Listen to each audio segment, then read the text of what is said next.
चलिए सुनिए, शांत हो जाइए। अब यूनिट सेल हम लोग पढ़े थे, एक सिंपल क्यूबिक, एक बीसीसी, एफसीसी और ईसीसी। सबका जेड निकाले थे, जेड निकला था, ठीक है। सबका निकला था पैकिंग फ्रैक्शन और सबका निकला था वॉइड फ्रैक्शन। ये निकला था परसेंट में, ये भी निकला था परसेंट में, ये कर चुके हैं। आज पढ़ेंगे कि डेंसिटी कैसे निकलेगा।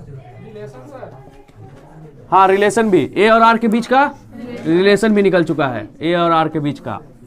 ये सब आपको टेबल में लिखवा दिए हैं। किसमें लिखवा है? टेबल में।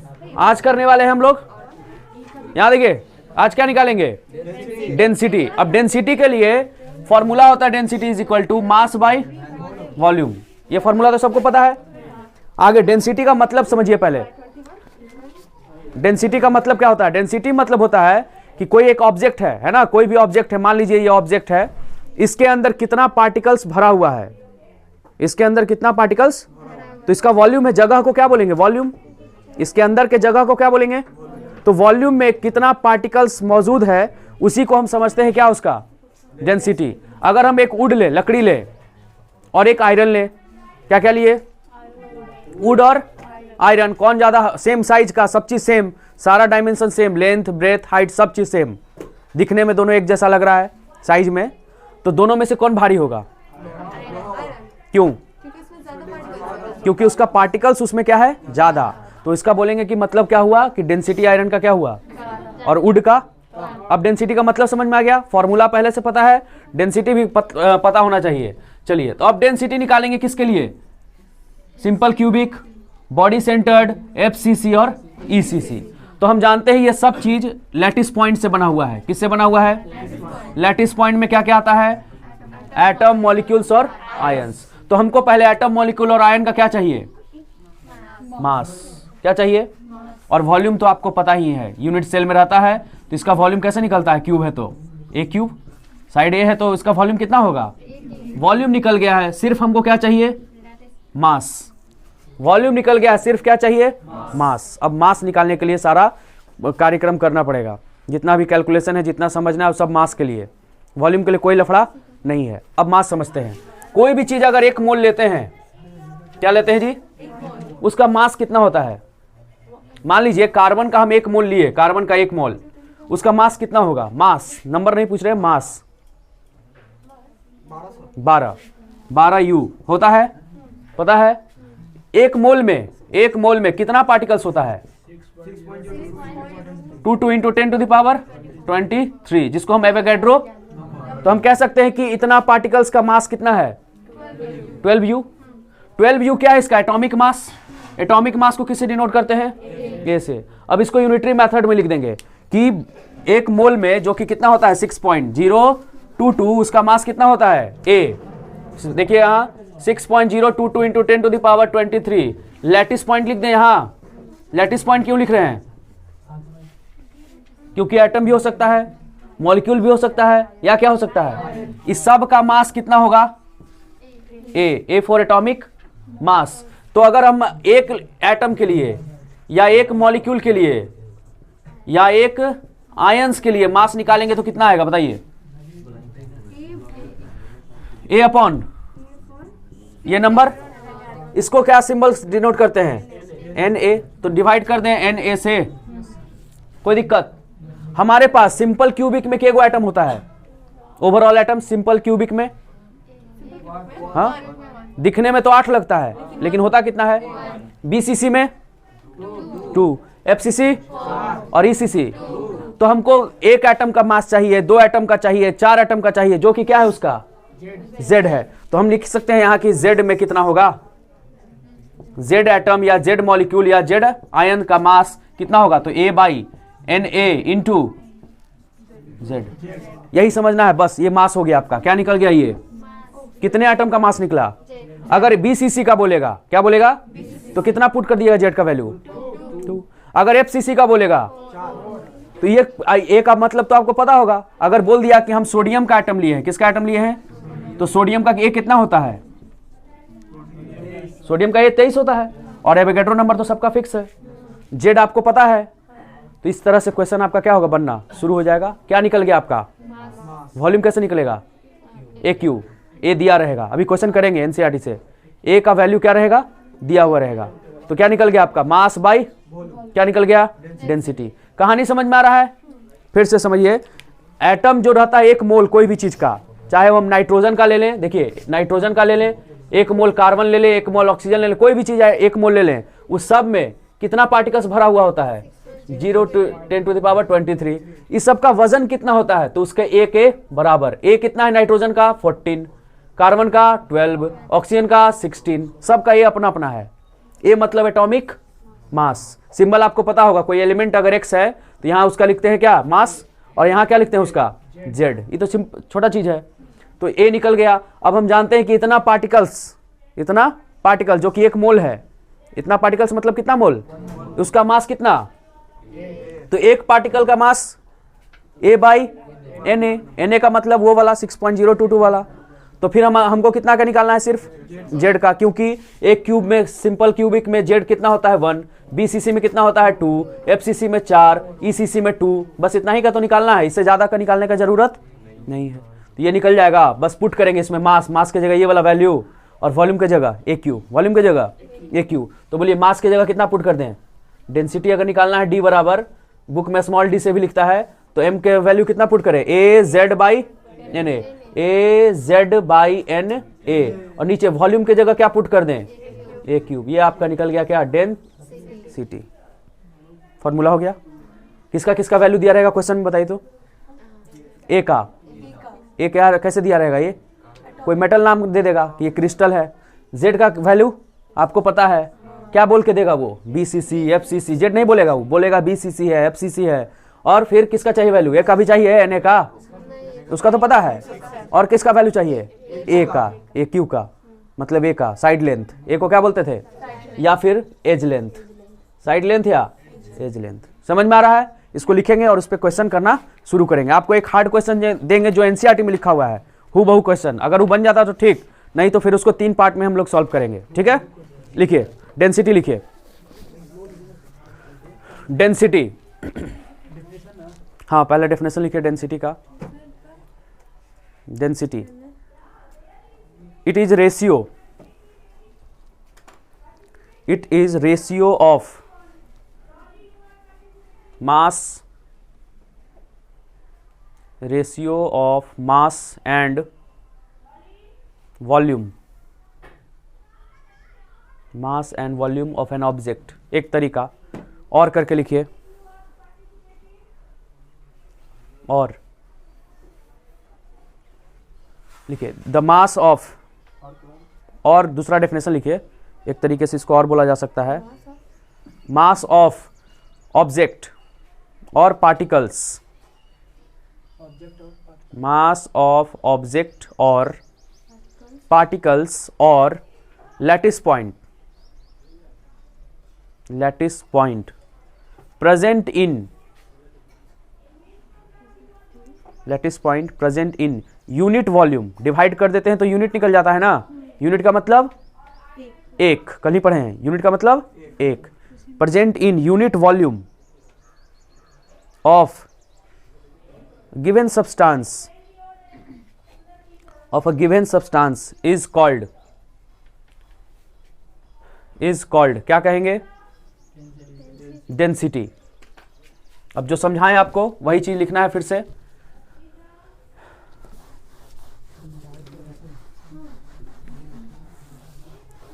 लिखिए वी नो दैट, उसके नीचे लिखिए we know that 1 mole of any substance has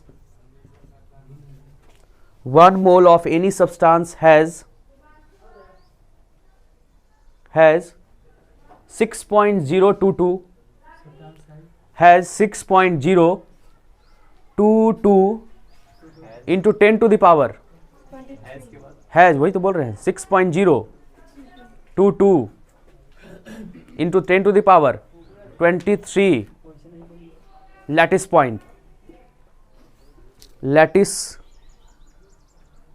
point whose mass is A, A, bracket में लिखिए एटॉमिक मास, ब्रैकेट में एटॉमिक मास, जिसको मास नंबर भी कहते हैं, याद है ना? एटॉमिक मास को और कौन नंबर कहते हैं? Mass number. तो 1 मोल इज इक्वल टू लिखेंगे 6.022 इंटू 10 टू द पावर 23 क्या? Lattice point. लैटिस पॉइंट आपको समझ में आ रहा है?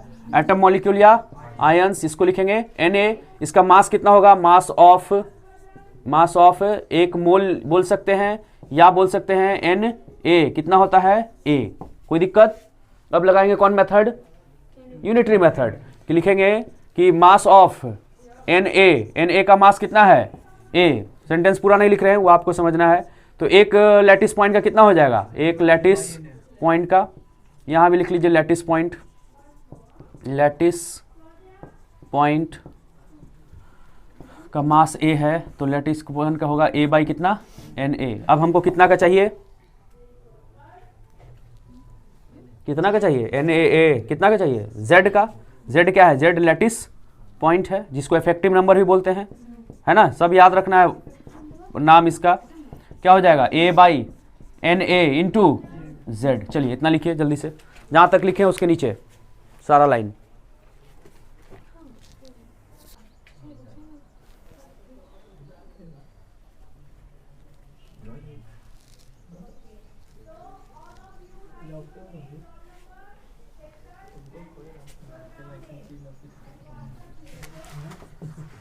उसके ऊपर नीचे लिखिएगा density is equal to, formula क्या था? Mass by volume. तो मास कितना हो गया आपका? ये आ गया AZNA आया। और वॉल्यूम कितना होता है? Volume A cube. D बराबर हो गया AZNA A क्यूब। ये आपका हो गया फॉर्मूला। NCERT अगर देखिएगा तो उसमें क्या है? Symbol change. D is equal to A के जगह M लिखा है, A के जगह क्या लिखा है? M मतलब मास, M मतलब मास। अब आप M लिख सकते हैं या A लिख सकते हैं। Z मतलब लगता है ABCD का Z नहीं रहता है, effective number of atom. Z मतलब इफेक्टिव नंबर ऑफ एटम। चलिए ये लिखिए ऊपर से, हाँ यहाँ तक लिख के उसके बाद ऊपर से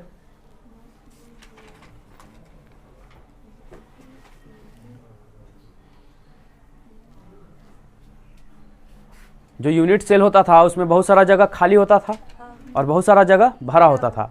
तो जो जगह खाली है, भरा हुआ है, उसके मदद से हम डेंसिटी निकाल सकते हैं। तो वही डेंसिटी यहाँ निकल रहा है। जैसे अभी लकड़ी वाला एग्जाम्पल लिए थे और किसका एग्जाम्पल लिए थे? आयरन वाला। तो दोनों में हम देखें कि पार्टिकल किस में भरा हुआ ज़्यादा है। जैसे ब्लैक होल होता है, ब्लैक होल जब थर्मोडायनेमिक्स पढ़ रहे थे उस समय बात हुआ था ना ब्लैक होल का। तो ब्लैक होल में क्या होता है? उसका डेंसिटी बहुत ज़्यादा हो जाता है। उसका अगर 1 चम्मच, किसी बुक में लिखा है कि 1 चम्मच अगर वहाँ से मिट्टी लाइएगा उसका सॉइल, तो उसका वजन 15 हाथी के बराबर होगा। सोच लीजिए 1 चम्मच मिट्टी का, इतना पार्टिकल्स उसमें भरा हुआ है, कॉम्पैक्ट एकदम। हाँ बिल्कुल। तो जाएगा, पहले जाएगा, जो आएगा नहीं फिर। सबसे बड़ा बात है कि जो जाएगा वो आएगा नहीं, क्योंकि उसका ग्रेविटेशनल फोर्स क्या है? बहुत ज़्यादा। कहाँ मिलता है? ये मिलेगा दिल्ली वाला चोर बाजार है ना, वहाँ। पटना में चोर बाजार, वो में नहीं मिलेगा, छोटा वाला ना है। चलिए हो गया ये। अब क्वेश्चन लिखते हैं। क्वेश्चन आप देखिए सॉल्व होता है कि नहीं। हो जाएगा तो बहुत अच्छा बात, नहीं होगा तो फिर से उसको छोटा छोटा तोड़ के समझेंगे। बुक पीछे रखे हुए हैं क्या एनसीईआरटी? तो बंद कर लीजिए, उसको देख के नहीं बनाइएगा। क्वेश्चन लिखिए। पेज नंबर देखना ही नहीं है तो फिर पेज नंबर से क्या मतलब है?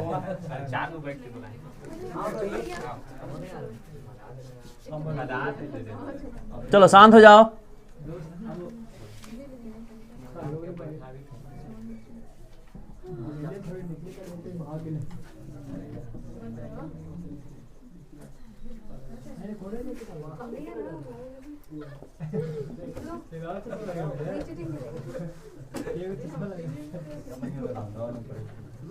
आशीष क्वेश्चन लिखो। सब लोग क्वेश्चन लिखिए, टाइम नहीं फिर देंगे।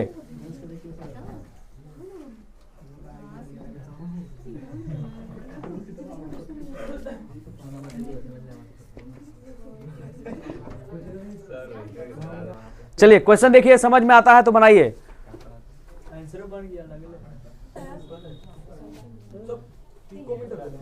हाँ, पिकोमीटर। पिकोमीटर का कन्वर्जन पता है? पिकोमीटर का कन्वर्जन, वाह। हाँ, तो 1 माइक्रोमीटर से शुरू करते हैं। 10 के पावर कितना होता है माइक्रो में? 6। फिर नैनोमीटर 10 के पावर -9।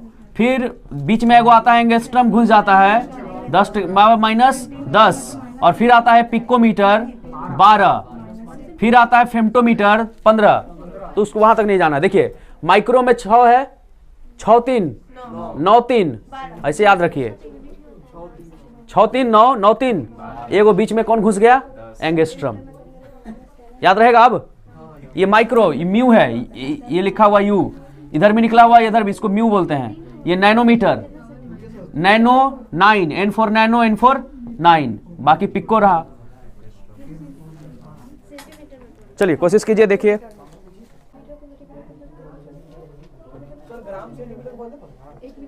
क्या? हाँ, सेंटीमीटर में बना लो।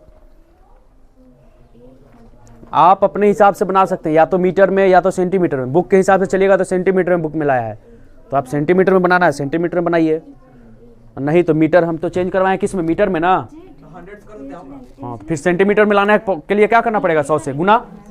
इसमें 100 से क्या करना? पिको था तो 100 से गुना, तो कितना हो जाएगा? 10 के पावर -10 सेंटीमीटर। ये वाला बनाइए।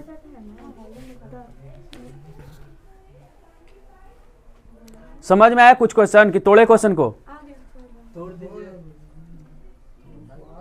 चलिए देखिए, बनाइए, कोशिश कीजिए, नहीं तो फिर तोड़ेंगे। देखिए एक एलिमेंट है, लेकिन एलिमेंट का नाम हमको पता नहीं है, मतलब हमको एटॉमिक मास भी पता नहीं चल रहा है। नहीं चल रहा है तो इसका मतलब वो जो डेंसिटी का भी फॉर्मूला लगाए थे वो तो लगने वाला नहीं है, क्योंकि उसमें ए चाहिए। क्या चाहिए? वो कैंसिल हो गया। आगे, has body centred cubic structure, BCC structure है। BCC मतलब इससे जेड कितना निकला? 2 एटम। आगे, with a cell edge, cell edge का क्या मतलब होता है?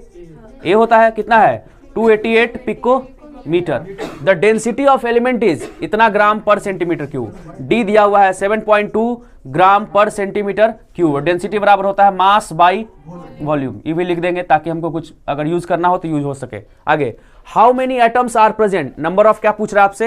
एटम, नंबर ऑफ एटम्स पूछा जा रहा है। इन 208 ग्राम ऑफ एलिमेंट, 208 ग्राम है एलिमेंट का, तो मास तो आपको पता चल गया, डेंसिटी पता है, क्या निकल जाएगा? निकल सकता है।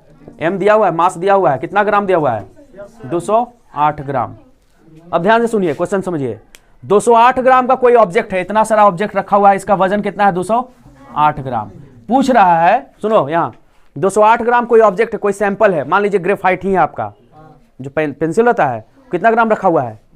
इसमें पूछ रहा है कि के गो एटम इसमें प्रेजेंट है, एटम पूछ रहा है, नंबर ऑफ एटम। अब बोल रहा है, बोल दिया है कि BCC है। कौन स्ट्रक्चर फॉलो कर रहा है? BCC। तो अब आपको पता लगाना पड़ेगा कि इसके अंदर कितना यूनिट सेल है, कितना यूनिट सेल है। तो यूनिट सेल निकालने के लिए सबसे पहले आप क्या निकाल लीजिए कि कितना जगह ही ले रहा है, ये कितना जगह ले रहा है। अब देखिए, मान लीजिए पूरा जगह मिलके 100 सेंटीमीटर क्यूब ले लिया। वॉल्यूम कैसे निकलता है? क्यूब में कितना जगह ले रहा है? 208 ग्राम, 100 सेंटीमीटर क्यूब। तो इसके अंदर छोटा छोटा क्या होगा मौजूद? छोटा छोटा क्या होगा इसके अंदर? क्यूब होगा। उस सब जगह यही क्यूब मिल के ले रहा है। कितना जगह ले रहा है? 1000 सेंटीमीटर क्यूब। फिर पता लगाएंगे कि ये छोटा वाला कितना ले रहा है। सब मिल के ले रहा है 1000, पूरा मिल के ले रहा है। ये छोटा वाला को कितना ले रहा है? नहीं समझ में आया तो ऐसे समझिए, 10 क्लास में आप मैथ पढ़े होंगे कि एक दीवार बना हुआ है ना, दीवार का लंबाई चौड़ाई मोटाई दे दिया सब, तो उसका वॉल्यूम निकल जाता था। और वो बोलता था कि एक ईंट का वॉल्यूम दिया हुआ रहता था, तो पूछता था कि नंबर ऑफ ब्रिक्स बताइए। क्या करते थे बताइए? टोटल वॉल्यूम में नंबर ऑफ ब्रिक्स से डिवाइड कर देते थे। नहीं करते थे? समझ में आ रहा है कुछ? तो हमारे पास टोटल वॉल्यूम है, टोटल वॉल्यूम, एक जो यूनिट सेल है उसका भी वॉल्यूम है। कैसे वॉल्यूम उसका निकलेगा?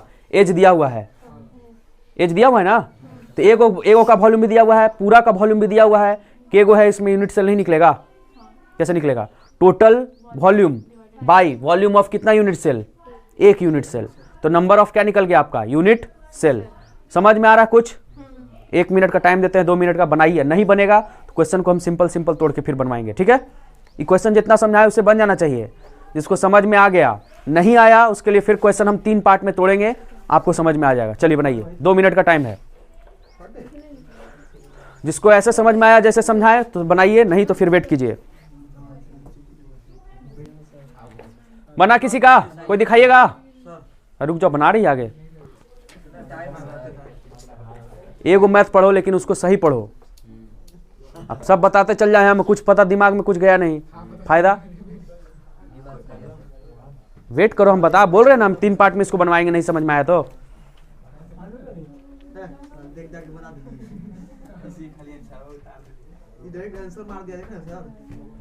कौन? अरे वो भी टैलेंट है, वो अलग है।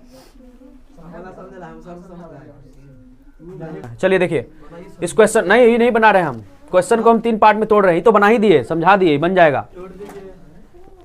इस क्वेश्चन को 3 भाग में तोड़ रहे हैं, बनाइएगा आप फिर से। आप लोग लिखिए, इसी क्वेश्चन के नीचे लिखिए क्वेश्चन।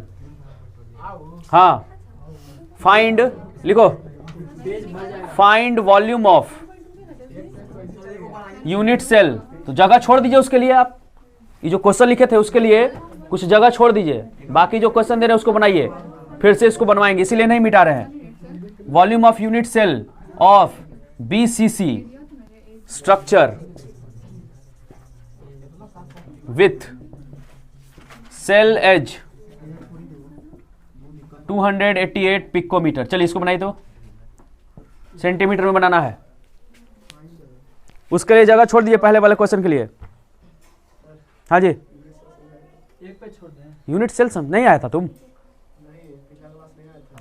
अच्छा लिखो, क्वेश्चन लिखो, समझा रहे। सेंटीमीटर में बनाइएगा। देखो बनाओ इसको, जितना कितना आया ये वाला। यहां देखो शिव, कोई भी क्रिस्टल है, कोई भी क्या है क्रिस्टल, जैसे मान लीजिए कि आपके पास NaCl है, नमक, तो नमक क्या है, क्रिस्टल है। क्रिस्टल मतलब जिसके अंदर बनावट क्या रहे, सेम रहे, हर जगह उसका एटम का अरेंजमेंट क्या रहे, सेम, उस चीज को बोलते हैं क्रिस्टल। जिस सब्सटेंस में सीखा, जिस पार्टिकल में, जिस सब्सटेंस में एटम का अरेंजमेंट सेम नहीं रहे हर जगह, तो उसको बोलेंगे एमॉर्फस। क्या बोलेंगे? अब वो बना होता है छोटा छोटा क्यूब से। किससे बना होता है? छोटा छोटा क्यूब से। इस क्यूब को बोलते हैं यूनिट सेल। ये यूनिट सेल आपको नहीं दिखेगा, बहुत छोटा है। इसके ऊपर यूनिट सेल, फिर इसके अगल बगल दाएं बाएं ऊपर नीचे सब जगह यूनिट सेल जुड़ते जाएगा, रखाते जाएगा, तो आपके पास एक छोटा सा क्रिस्टल मिल जाएगा। उस क्रिस्टल को आप हाथ में उठा के देख सकते हैं। जैसे दीवार बनाने के लिए ईंट पे ईंट लगते जाता है, आगे भी पीछे भी लगता है ना, जब ईंट गिरता है ट्रैक्टर से तो उसमें देखते हैं सब जगह से ईंट रहता है, तो उसको हम लोग जो ईंट है उसमें उसको यूनिट सेल मान लीजिए, लेकिन वो क्यूबॉइड फॉर्म में है। किस फॉर्म में है? तो यहाँ भी क्यूबॉइड फॉर्म में हो सकता है, लेकिन हम लोग पढ़ते हैं सिर्फ एक क्यूब के फॉर्म में। किसके फॉर्म में? अब उस क्यूब में एटम कहाँ रहता है? ये तो लाइन हो गया, एटम रहता है इसके कॉर्नर पे। कहाँ रहता है? कॉर्नर पे। ये कॉर्नर पे, क्या वो कॉर्नर है इसमें? तो 8 पे एटम रहेगा। सब एटम एक दूसरे को क्या करके रखता है? टच। सब एटम एक दूसरे को क्या करके रखता है? टच। इसका कुछ ही पार्ट अंदर रहता है, बाकी सब पार्ट कहाँ? यूनिट सेल के। तो जितना सब मिला इसका 1/8 ही अंदर है। सारे कॉर्नर वाला का कितना अंदर है? तो Z इसका निकालते हैं, इफेक्टिव नंबर ऑफ एटम, मतलब एक्चुअल में एटम कितना इसके अंदर है। तो केगो एटम था सारे कॉर्नर पे, सबका कितना कितना भाग अंदर, कट के कितना आया? तो दिखने में लग रहा है कि 8 एटम है अंदर, लेकिन एक्चुअल में केगो एटम है? मात्र एक ही एटम है। तो ये Z हो गया, और यूनिट सेल आपको समझ में आ गया। चलिए बनाइए, सिंपल, इतना ही समझ सकते हैं, इतना जल्दी जल्दी, बाकी तो बहुत लंबा चौड़ा था। बन गया ये वाला क्वेश्चन। क्या निकालना है आपको? वॉल्यूम ऑफ, जिसका कि BCC स्ट्रक्चर है और सेल एज कितना दिया हुआ है? चलो यहां देखो, ये आपका यूनिट सेल हो गया। सेल एज कहां से कहां होता है? ये वाला होता है, या ये वाला होता है, या ये वाला होता है। तीनों में से कोई भी ले सकते हैं, सब बराबर है। तो ए बराबर आपका आ गया 288 पिकोमीटर। अब वॉल्यूम कैसे निकलेगा जी, बताइए? Volume of unit cell, volume of unit cell बोलिए। 288 का एक क्यू होता है ना फॉर्मूला, तो 288 और किसमें दिया हुआ है? पिकोमीटर को किसमें बदलना है? सेंटी। कितना होता है? 10 के पावर -10, 10 टू द पावर -10 का होल क्यूब। इसको गुना करके जल्दी से आंसर बताइए कितना होगा। Centimetre cube. जल्दी से 10 के पावर तो हमको पता है, 10 के पावर कितना हो जाएगा -30। 288 को 3 बार गुना कीजिए जल्दी से। फिर से 23887। इसको राउंड ऑफ कर दें तो कितना आ जाएगा? 1 2 3 4। 2.8 कहाँ है? क्या कर देगा? 2.8 कैसे हो जाएगा? कहाँ से कुछ किया? 10 में से कॉमन लिया तो पॉइंट यहां लेगा तो यहां 0 बढ़ेगा तो 10 से 8 हो जाएगा। और अभी तो गुना करना है, पॉइंट लगाने का कोई जरूरत नहीं है। लास्ट में पॉइंट लगेगा, यहां पे लगाइए पॉइंट। गुना कीजिए जल्दी 288 में 3 बार।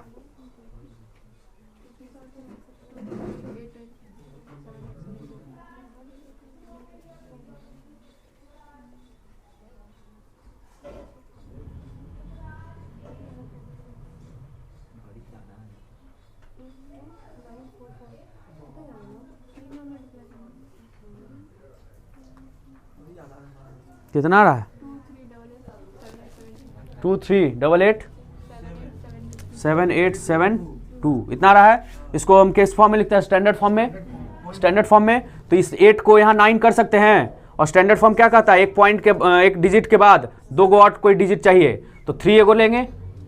यहाँ 8 है तो इसको 8 को राउंड ऑफ करेंगे तो 9 हो जाएगा। तो 2.39। पॉइंट किधर से किधर जा रहा है? राइट से।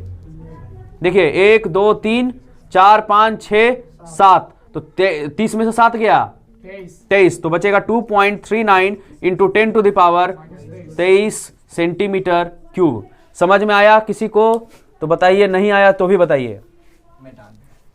उधर से का मतलब यहां नहीं लिखे हैं। इसको गुना किए आप लोग कि नहीं? 288 को 3 बार इतना आएगा। ठीक है, यहां देखिए अब इसको कैसे किए।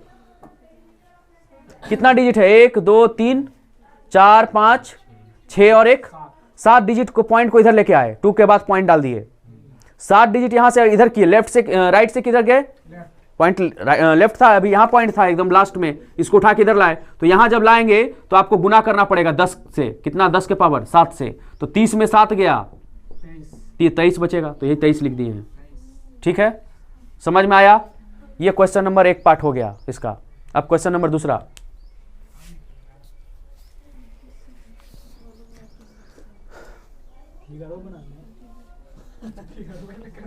बनाओ, बनाएगा तब।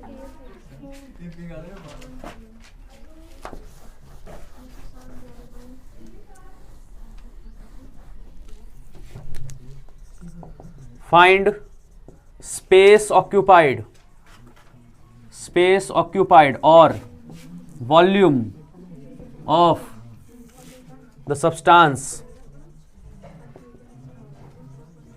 which is 208 gram with density of 7.2 ग्राम पर सेंटीमीटर क्यूब। चलिए इसको बनाइए तो जल्दी से। इस क्वेश्चन को बनाइए, पार्ट नंबर 2 क्वेश्चन का।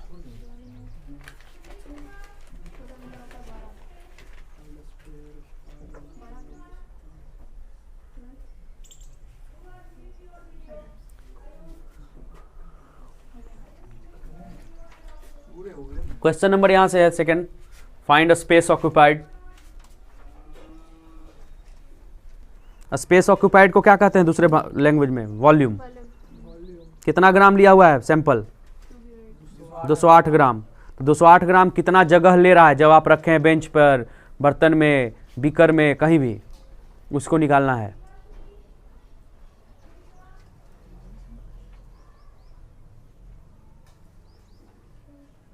क्या करेंगे इसको? मास बाई डेंसिटी दिया हुआ है। चलिए निकालिए।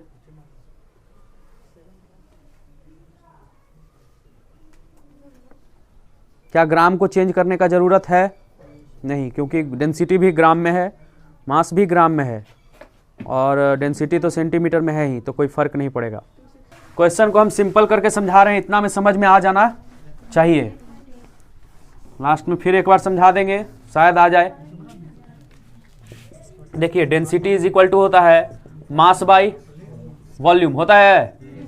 डेंसिटी कितना दिया हुआ है 7.2। यूनिट देखिए इसके, यूनिट पे फोकस कीजिए पहले, ग्राम और तो बाकी भी किस में, और हम सारा कैलकुलेशन भी सेंटीमीटर में बोले हैं करने।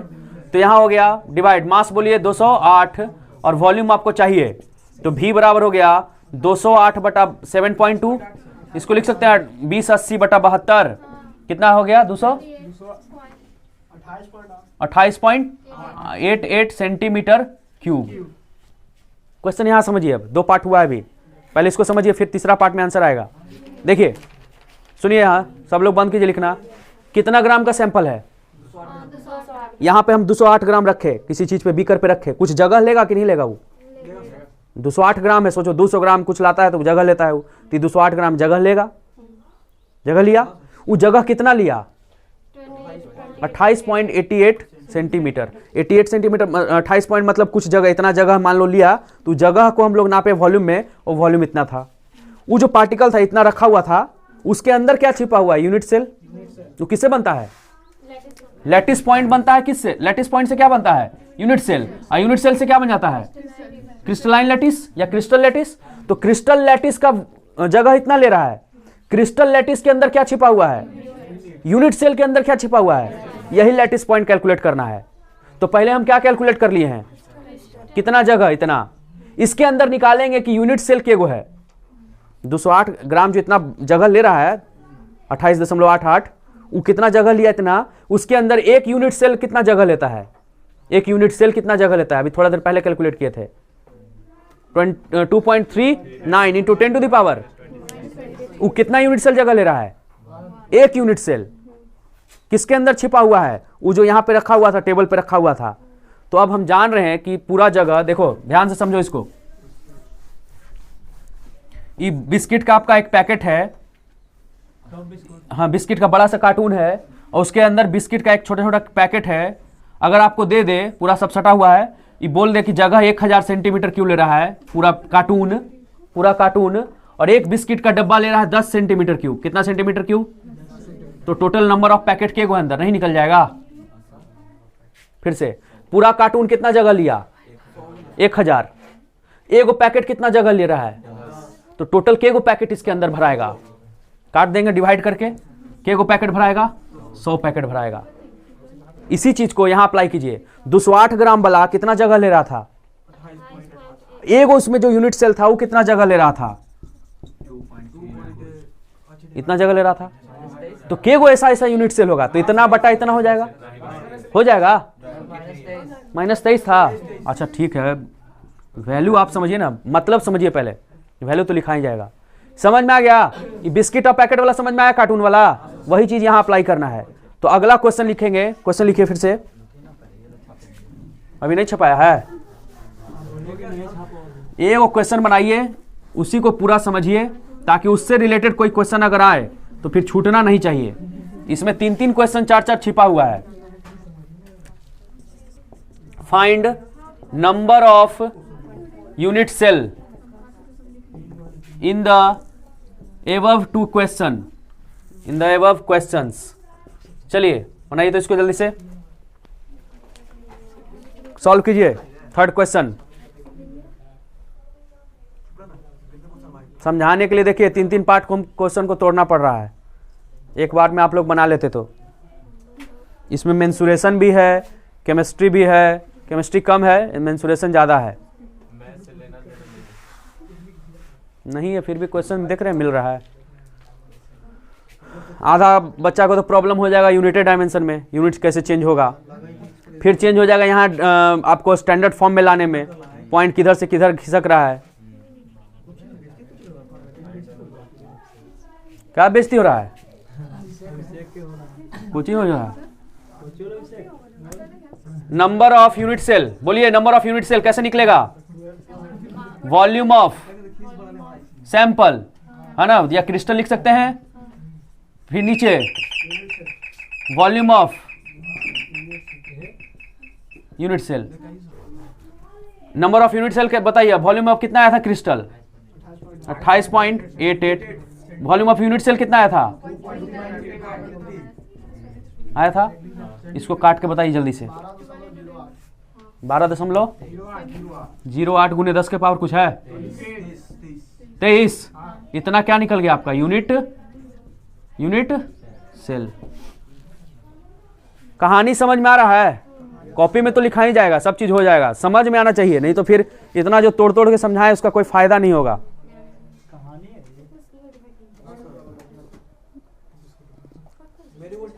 मेरी गोल ठीक था ना? दीवार वाला भी समझाएं आपको, पैकेट वाला भी समझाएं, जिससे समझ जाइए, बस समझ में आना चाहिए। चलिए अभी सुनो, क्वेश्चन में क्या था? हाउ मेनी एटम्स, एक पार्ट अभी बचा हुआ है, अब लिखेंगे हाउ मेनी। क्वेश्चन अगला है how many atoms are present in the given sample, in the given sample. चलिए इस क्वेश्चन को आप डील कीजिए, ये बन जाना चाहिए, बहुत सिंपल है। अब हम नहीं करेंगे सर। एक ईंट का वॉल्यूम पता होता है ना, छोटा ईंट है तो ईंट का वॉल्यूम और फिर दीवार का वॉल्यूम दोनों को क्या कर दीजिए? डिवाइड। क्या निकल जाएगा आपको? Number of BRICS, number of, ये सब 10 क्लास में पढ़ना था, मेंसुरेशन जिसमें था, शायद 9 में था, 9 या 8 में होगा, किसी में होगा। हाँ तो ये बन गया क्वेश्चन। अगला क्वेश्चन लिखिए, नेक्स्ट क्वेश्चन। इस पे क्वेश्चन एक है, अब डेंसिटी वाला नहीं ना बनाया अभी। क्वेश्चन से नहीं भागिए, अभी तो एनसीईआरटी का पूरा सॉल्यूशन बाकी है। हाँ अरे आशीष से तुम लोग कुछ चर्चा उर्चा करो। लिखिए कॉपर क्रिस्टलाइजेज, इसमें टाइम नहीं लगना चाहिए, ये सिंपल है। जिससे बन गया डायरेक्ट ठीक, नहीं बना तो फिर क्या लिखने बताए हैं? वही वाली। हाँ हाँ अरे आशीष बोल दिया, सब सही है। Ashish is always right. Numerical part यहीं तक था इस चैप्टर का, फिर से क्या स्टार्ट हो जाएगा? थ्योरी। क्वेश्चन इसी में कुछ भी पूछ सकता है। डेंसिटी आपको निकालने बता ही दिए, सब बता ही दिए, अभी क्वेश्चन 3 पार्ट 4 पार्ट में बना ही दिए। देखने में थोड़ा ऐसा रहता है। हाँ गड़बड़ हो जाता है कभी कभी। चलिए आगे देखिए, z कितना है? 4। इसको कैलकुलेट कीजिए, कटेगा जो काटिए, गुना करना है जिसको गुना कीजिए। सारे डिजिट को एक साथ लिखिए पहले, ये 4 से कट जाएगा 92, 4 दूनी 8, एक बट कट जाएगा ये, इसको काट लेते हैं। 4 दूनी 8 कट गया, पॉइंट 4 2 जा फिर से 8, 4 3 जा 12, तो 2.23 आ गया इंटू 6.022 आ गया, और फिर उसमें से 3.608 कितने बार गुना होगा? 6.38 कितना बार गुना होगा? 3 बार। अब 10 का पावर वाला एक साथ कीजिए पहले। 10 का पावर कितना यहाँ है? 23। यहाँ कितना निकलेगा? 24। 24 में से 23 गया, ये माइनस में है और यहाँ प्लस में है, तो 23 प्लस वाला 24 माइनस वाला, तो 10 के पावर कितना बच जाएगा? लिख देते हैं। कोई दिक्कत, कोई कष्ट? इसको गुना तो कर सकते हैं, डिवाइड में ना दिक्कत होता है, गुना तो करना है आपको। गुना कीजिए पहले इन दोनों का, फिर इसको 3 बार, आंसर आ जाएगा। हो नहीं किया? कीजिए और बताइए आंसर। ठीक है? कहां पे दिक्कत? इसको दिक्कत है बोलिए। और गुना भागा जिसका कमजोर है, गुना भागा कॉपी लीजिए वो रफ, ना तो स्लेट खरीद लीजिए। हाँ, और नहीं तो फिर थोड़ा सा ज़्यादा बजट बढ़ाइएगा तो व्हाइट बोर्ड छोटा वाला आता है ना एग्जाम देने वाला, उसमें, और एगो मार्कर लीजिए और अपने मन से कोई डिजिट लिख दीजिए, उसको गुना कीजिए। दिन भर में काम 2-3 बार कीजिए, धीरे धीरे आदत हो जाएगा, कैलकुलेशन आपका फास्ट हो जाएगा। हाँ जी, क्योंकि बिना कैलकुलेशन का नहीं पार लगेगा, नहीं तो फिर जितना मैथ बताएंगे वो सबको छोड़ते बढ़ते रहना पड़ेगा आगे। 630.7 गुने 10 के पावर -1। कोई दिक्कत? ये जाएगा तो कहाँ पॉइंट जाएगा? ये 10 कहाँ है? नीचे है ना, पावर है तो नीचे है, तो इसका मतलब पॉइंट यहाँ आ जाएगा। तो 63.0 0.07 U आ गया, क्योंकि कौन मास निकल रहा है, एटॉमिक मास। इसको राउंड ऑफ कीजिएगा 7 को तो कितना आ जाएगा, ये 5 से बड़ा है ना, 5 से बड़ा रहता तो एक जुटता है ना इस वाले में, तो 63.1 भी आ सकता है। ये हो गया आपका बुक का आंसर, ये हो गया आपका आंसर। अब आप जिस पे रुकना चाहें रुक सकते हैं, कोई फर्क नहीं पड़ेगा। गुना हुआ सबसे, कैलकुलेटर से किया? अरे कहाँ है कैलकुलेटर लगाता है, थोड़ा हाथ और दिमाग को काम पे लगाया करो।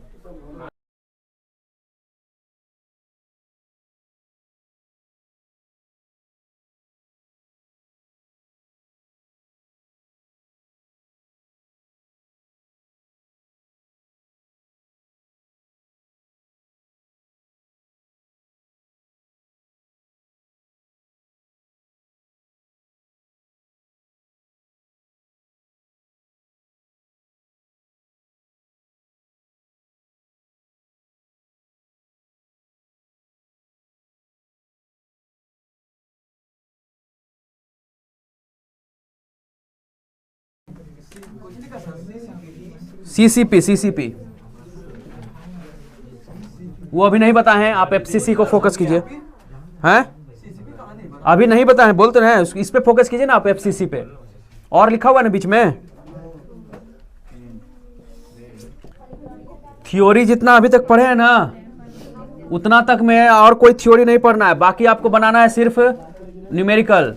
जो जितना न्यूमेरिकल बनाएगा नंबर उसका उतना बढ़ेगा। बोर्ड के लिए नहीं बोल रहे हम, बोर्ड में तो न्यूमेरिकल आपका आएगा ही नहीं, सीबीएसई बिहार बोर्ड है तो।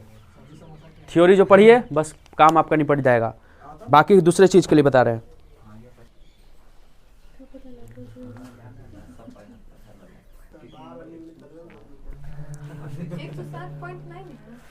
सारा वैल्यू यहां से लिख लिए, उसके बाद 107.9 गुने 4 और Na का वैल्यू कितना होता है 6.022 इंटू 10 टू द पावर 23 और A का वैल्यू कितना दिया हुआ है एज लेंथ, ये वाला ना सेंटीमीटर वाला ना, तो 408.6 इंटू 10 टू द पावर -10 का पावर क्यूब। अब इसको सॉल्व करने के लिए पहले इसको सिंपल फॉर्म में बदलिए।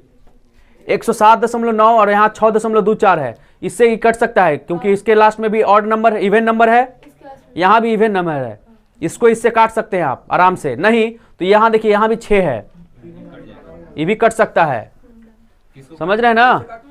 तो उसको पहले अरेंज कीजिए, और नहीं तो आप डायरेक्ट गुना करके डायरेक्ट डिवाइड कर सकते हैं।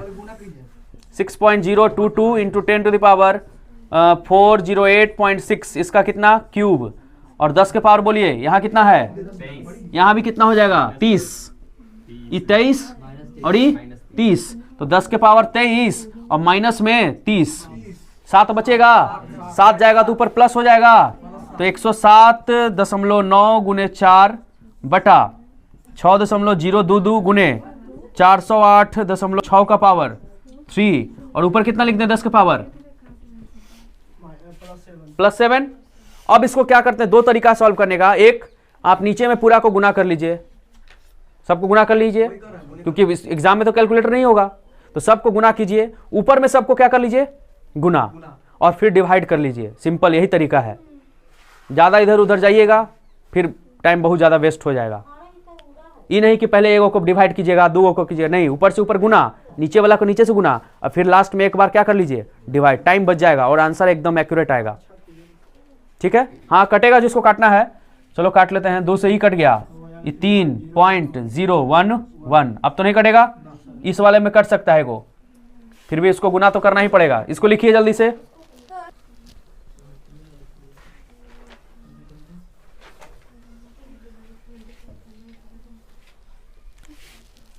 एक 107.9 गुने 2 गुने 10 के पावर 7 डिवाइडेड बाई 3.011 इंटू 408.6 का होल स्क्वायर।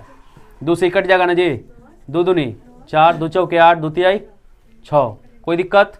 अब ऊपर गुना कीजिए नीचे गुना कीजिए, एगो पॉइंट से पॉइंट उड़ा दें, देखिए ये पॉइंट से पॉइंट क्या हो गया खत्म, होता है ना। बाकी आप कैलकुलेट कर लीजिए, गुना करना पड़ेगा आपको।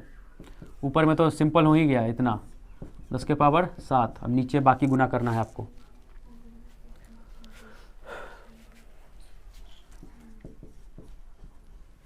एग्जाम में क्या होता है कि जो आंसर रहता है ऑब्जेक्टिव में, ऑप्शन रहता है ना, वो ऑप्शन में 0.1 इधर उधर रहेगा दिक्कत, तो आप अप्रॉक्स करके नहीं बनाइएगा, बोर्ड का नहीं बात कर रहे हैं, क्योंकि आंसर ऑप्शन ऐसे रहेगा, ए रहेगा, लिख देगा, मान लीजिए लिख दिया 308.5, बी में लिख देगा 307.5। अब देखिए एक का खाली अंतर है, तो अगर आप अप्रॉक्स कर लीजिएगा आप तो ये गड़बड़ हो जाएगा, समझ रहे हैं।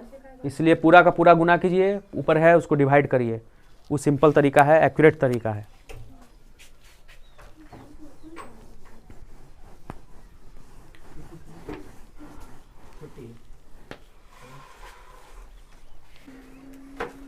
नोट में लिखिए, देखिए क्वार्ट्ज एक होता है, क्वार्ट्ज लिखवाए थे, क्रिस्टल है कि एमॉर्फस? क्वार्ट्ज क्रिस्टल है या एमॉर्फस? क्रिस्टल। और ग्लास एमॉर्फस। क्वार्ट्ज भी बताए थे आपको कि ग्लास का ही एक टाइप है, और ग्लास तो ग्लास है ही। अगर पूछा जाए तो बता दिए आपके क्रिस्टल और एमॉर्फस है। अगर पूछा जाए कि क्वार्ट्ज को आपको ग्लास में बदलना है, क्वार्ट्ज को किस में बदलना है, कैसे बदलाएगा? कैसे बदलाएगा? पहले हीट करेंगे, क्रिस्टलाइजेशन प्रोसेस क्या बताए थे? क्रिस्टलाइजेशन हीटिंग करेंगे, फिर उसको नॉर्मल रूम टेम्परेचर पे छोड़ देंगे ठंडा होने के लिए, तो अब उसका क्रिस्टल बनना क्या होगा? स्टार्ट। चीनी और सीरा वाला बताए थे, तो वही चीज यूज करेंगे। लिखिए उसको खाली, पहले गर्म फिर ठंडा, पहले गर्म फिर ठंडा। और क्वार्ट्ज किस में बदल गया? ग्लास में। लिखिए क्वार्ट्ज इज, हाँ नोट में, quartz is a crystal. Quartz लिखो, quartz is a crystal, QUARTZ। Quartz is a crystal because it follow long range order, it follows, because it follows कैसा ऑर्डर? लॉन्ग रेंज ऑर्डर बताए हैं। while glass is a amorphous, long range order, while glass is an amorphous, AMORPHOUS, amorphous solid, having short range order,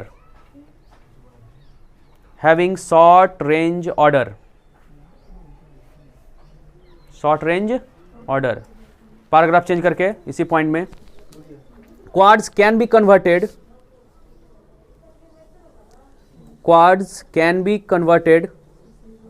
into glass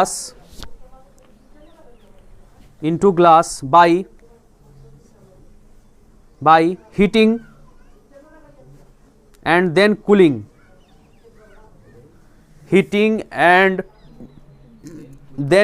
लेकिन cooling करते थे तो crystal बनता था, और हमको बनाना है क्या? एमॉर्फस। तो हम उसको ठंडा होने नॉर्मल टेम्परेचर पे नहीं देंगे, तेजी से ठंडा कर देंगे, फ्रीजर में डाल देंगे, पंखा चला देंगे, इस तरह से करेंगे। तो लिखिए and then cooling it rapidly, अगर रूम टेम्परेचर पे करते तो क्या होता? फिर से क्रिस्टल ही रह जाता, लेकिन हमको बनाना है क्या? एमॉर्फस।